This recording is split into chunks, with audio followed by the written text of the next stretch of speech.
Assalamualaikum warahmatullahi wabarakatuh. Perkenalkan, nama saya Andre Tolani Sandi. Saya mahasiswa Pendidikan Bahasa Indonesia S2 semester 1. Di sini dalam rangka memenuhi tugas mata kuliah statistik, saya akan mempresentasikan sedikit mengenai cara uji normalitas dan uji homogenitas. Di sini uji normalitasnya saya menggunakan Kolmogorov-Smirnov. Yang pertama yakni pada kelompok X. Di sini kelompok X atau kelas eksperimen di sini yakni kelas yang kemampuan menulis teks eksplanasinya dengan menggunakan metode karya wisata. Nah, di sini langsung saja langkah pertama mencari uji normalitas secara manual itu kita harus mencari atau merumuskan hipotesisnya terlebih dahulu. Di sini hipotesisnya ada H0 sampel berasal dari populasi yang berdistribusi normal dan HA sampel berasal dari populasi yang berdistribusi tidak normal. Jadi di sini pertama kita mengurutkan nilainya terlebih dahulu dari nilai terkecil hingga terbesar. Lanjut kita mencari meannya atau nilai rata-ratanya itu dapat 73,2. Lanjut mencari standar defisiasinya didapatkan 8,07. Itu rumusnya ya. Rumusnya sama dengan STDEV buka kurung ini di blok ditarik sampai ke sini tutup kurung. Lanjut jika sudah kita menentukan frekuensinya. Itu nilai 62 ada 1, 70 ada 2, 72 ada 2, 80 ada 1 dan 82 ada 4. Lanjut kita mencari kumulatif proporsinya. Kumulatif proporsi itu didapatkan dari nilai frekuensinya 1/10. 10 itu total frekuensinya. Lanjut 0,3 itu didapatkan dari 1 ditambah 2/10. Begitupun seterusnya. Lanjut kita mencari Z1-nya. Bagaimana mencari Z1? Mencari Z1 itu didapatkan dari rumusnya sama dengan buka kurung D9 ini D9 nilai 62 dikurang D14. D14 ini meannya 73,2 tutup kurung per atau dibagi standar defisiasinya di D15 ini ya. Dapatkanlah hasilnya ini. Jika sudah dapat, ini di blok ditarik sampai ke bawah. Lanjut kita mencari Z-tabelnya. Z-tabelnya itu rumusnya sama dengan NORMDIS. Seperti ini ya tulisannya. NORMDIS buka kurung D9 ini lagi nilai 62. Lanjut titik 2 D14 ini. Titik 2 lagi D15 ini. Titik 2 lagi F9. F9 itu berarti ini kumulatif proporsinya. Tutup kurung ya. Didapatkan hasilnya ini lalu ditarik ke bawah. Lanjut kita mencari A2. Dari A1 dan A2 kita mencari A2 terlebih dahulu. A2 itu rumusnya ini ya, sama dengan ABS. ABS itu absolut buka kurung F9 ini. F9 kumulatif proporsinya dikurang H9. H9 itu Z-tabelnya tutup kurung. Mendapatkan hasilnya ini lalu ditarik ke bawah. Lanjut kita mencari A1-nya. A1-nya nilainya didapatkan dari sama dengan ABS atau absolut buka kurung J9. J9 ini ya. Nilai dari A2 dikurang E9. E9 itu ini kumulatif proporsinya per 10. Per 10 itu frekuensinya ada 10 tutup kurung. Didapatkanlah hasilnya ini lalu ditarik ke bawah. Lanjut kita menentukan kriteria pengujiannya. Kriteria pengujiannya yakni jika D0 lebih kecil atau sama dengan D-tabel, maka H0 diterima, dan jika D0 lebih besar atau sama dengan D-tabel, maka H0 ditolak. D-tabelnya itu untuk N-nya 10 dan untuk alfa sama dengan 0,05 diperoleh D-tabelnya 0,409. Nah, lanjut dari perhitungan di atas diperoleh bilangan terbesar dari D-hitungnya itu 0,262. Dari A1 dan A2 yang ini didapatkanlah nilai terbesarnya ini ya 0,262 dan seterusnya. Sedangkan dari tabel pada alfa sama dengan 0,05 dengan n sama dengan 10 diperoleh D tabelnya itu 0,409. Nah, berarti D0 lebih kecil dari D tabel. Dengan demikian H0 diterima atau data sampel berasal dari populasi yang berdistribusi normal. Lanjut, kita mencari ini ya, menguji normalitas dengan menggunakan Kolmogorov-Smirnov pada kelompok Y. Kelompok Y itu atau kelas kontrol menulis teks eksplanasi dengan menggunakan metode chain writing atau metode konvensional ya. Sama seperti pada uji normalitas pada kelompok eksperimen di sini, yang pertama kita merumuskan hipotesisnya, yang kedua kita menentukan nilainya dari yang terkecil hingga terbesar, menentukan meannya, menentukan standar defisiasinya, menentukan frekuensinya, menentukan kumulatif proporsinya, menentukan Z1-nya, menentukan Z tabelnya, menentukan A2-nya, dan menentukan A1-nya. Lanjut, untuk kriteria pengujiannya, jika D0 lebih kecil atau sama dengan D tabel, maka H0 diterima, dan jika D0 lebih besar atau sama dengan D tabel, maka H0 ditolak. Nah, untuk D tabelnya untuk N sama dengan 10 dan alfa sama dengan 0,05 diperoleh D tabelnya sama seperti tadi 0,409. Lalu jadi dari perhitungan di atas diperoleh bilangan terbesar dari D hitungnya 0,19. Dari dua ini A1 dan A2 nilai terbesarnya ini. Sedangkan dari tabelnya pada alfa sama dengan 0,05 dan N sama dengan 10 diperoleh D tabelnya itu 0,409. Jadi ini berarti D0 lebih kecil daripada D tabel. Dengan demikian H0 diterima atau data sampel berasal dari populasi yang berdistribusi normal. Lanjut, setelah kita melakukan uji normalitas dan terbukti bahwa kedua data itu berasal dari data yang berdistribusi dengan normal, kita melakukan uji homogenitas. Uji homogenitas ya. Uji homogenitas di sini saya menggunakan uji varians dengan uji Bartlett. Uji Bartlett ya. Di sini langkah pertama ini ada nilainya A1 itu X dan A2 itu Y ya. Ini DB-nya itu dapat dari mana? DB-nya itu didapatkan dari jumlah frekuensi nilainya dikurang 1 ya. Jadi data yang pertama 9, data yang kedua 9 dijumlahkan hasilnya 18. Kuadrat itu dapat dari mana? Rumusnya standar defisiasinya sama dengan STDFV sama dengan C5. C5 itu ini ya. C5 itu ini nilai X titik 2 C14.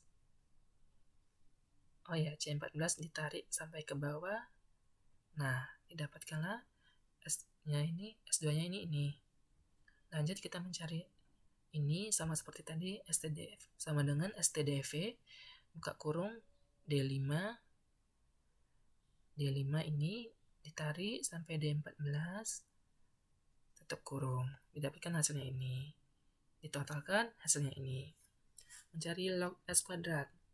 Log S kuadratnya itu log dari ini hasilnya ini, log dari ini hasilnya ini. DB dikali log S kuadrat. Jadi ini dikali ini hasilnya ini dikali ini hasilnya ini. Mencari DB dalam kurung S kuadrat, DB dikali S kuadrat, jadi ini dikali ini sama dengan ini dikali ini sama dengan ini, totalkan hasilnya ini. Yang kedua, mencari S kuadrat gabungan. Rumusnya ini, sigma DB SI kuadrat per DB kuadrat sama dengan 127,4 per 18, ini hasilnya 7,080. Selanjutnya mencari B, nilai B. B itu sama dengan log S2. Assalamualaikum warahmatullahi wabarakatuh. Perkenalkan, nama saya Andre Taulani Sandi. Saya merupakan mahasiswa S2 Pendidikan Bahasa Indonesia semester 1. Di sini saya akan mempresentasikan sedikit mengenai bagaimana cara melakukan uji normalitas dengan menggunakan Kolmogorov Smirnov pada aplikasi SPSS. Nah, di sini langsung saja pada variabel view kita tentukan name-nya itu X dan Y ya.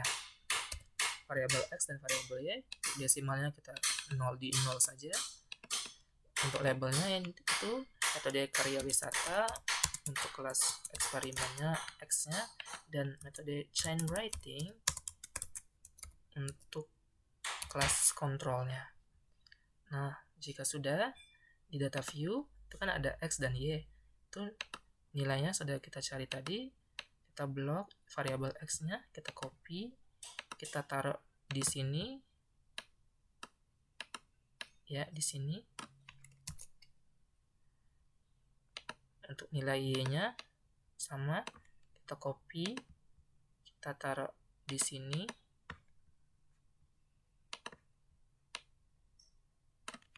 Nah, di sini sudah. Nah, kita di sini akan melakukan uji normalitas dengan menggunakan Kolmogorov Smirnov. Jadi di sini kita harus mengambil dasar pengambilan keputusan.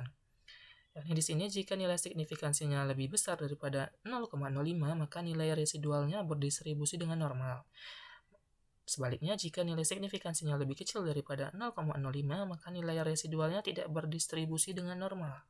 Nah, di sini bagaimana cara melakukannya? Ini kita klik Analyze, Regression, Linear, karya wisata X-nya kita taruh di kolom independence, dan chain writing-nya kita taruh di independent ya. Kita klik Save, kita klik Unstandardize, kita klik Continue, kita klik OK. Ini akan muncul. Ini ya, kita close-kan dulu. Nah, di sini akan muncul nilai residualnya. Nilai residualnya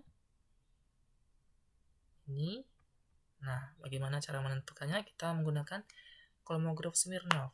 Langkahnya ya, ini kita klik Analyze, kita klik Non-Parametric Test, kita klik Legalisi Dialog, kita klik One Sample Case. Itu yang unstandardized tadi kita taruh di sini. Ini normal, diklik, lalu kita klik OK. Nah, disinilah dasar pengambilan keputusan kita. Ini akan muncul Unpaired Taste One Sample Kolmogorov Smirnov Test. Nah, di sini tadi dasar keputusannya, jika nilai signifikansi itu lebih besar daripada 0,05, maka nilai residual berdistribusi dengan normal. Nah, seperti yang kita ketahui bahwa nilai signifikansinya itu berapa? Lebih besar daripada 0,05. Ya. Jadi di sini N-nya 10, mean-nya ini, standar deviasinya ini, dan tes parametriknya ini. Maka didapatkan kesimpulan bahwa data ini lebih besar daripada 0,05 dan data berdistribusi dengan normal. Baiklah, selanjutnya kita akan melakukan uji homogenitas. Uji homogenitas untuk nilai post-testnya ya. Ya, jadi di sini kita tulis ini hasil, ini kelas, ya. Di sini desimalnya kita buat 0 saja. Ini juga 0. Nah, untuk labelnya ini kita klik hasil belajar siswa, ini kelas. Nah, untuk values-nya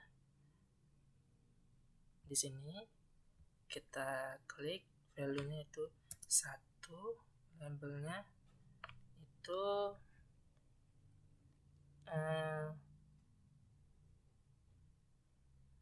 ini ya, post of experiment, kita klik add, lalu 2-nya post of control, kita klik add, oke saja. Nah, di sini pada data view-nya tuh nilainya kita blok. Ini kita blok, kita copy. Di sini. Nah, lanjut nilai Y-nya. Di sini.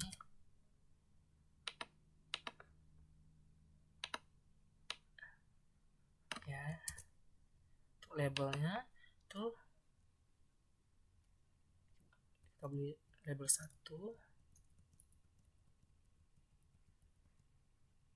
Ini yang 2 kelas. Selanjutnya kita beli label 2. Nah, bagaimana cara selanjutnya? Kita klik analyze, kita klik descriptive statistic, kita klik explore. Ini hasil belajar siswa, kita klik ke dependent list, dan kelas kita klik ke factor list. Lanjut kita klik plots. Ini jika sudah, karena kita ingin karena kita ingin mencari uji homogenitasnya, maka yang kita klik ini ya, power estimation-nya, kita klik continue. Oke, kita okekan saja. Nah, lalu akan muncul seperti ini ya. Nah, seperti ini.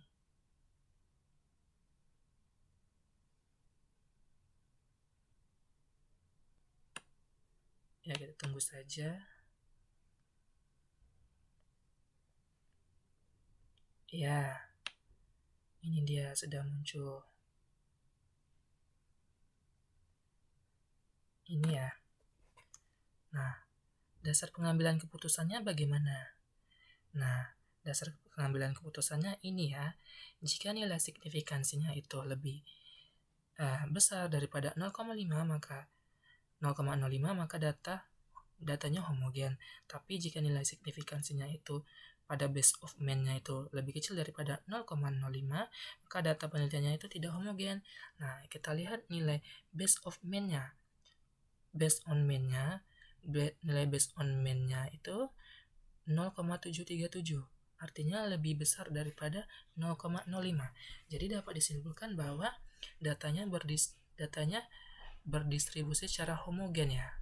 Nah, dari itu kelas yang dapat saya sampaikan mengenai cara uji normalitas dan uji homogenitas dengan menggunakan aplikasi SPSS. Saya Andre Taulani Sandi, pamit undur diri. Terima kasih. Wassalamualaikum warahmatullahi wabarakatuh.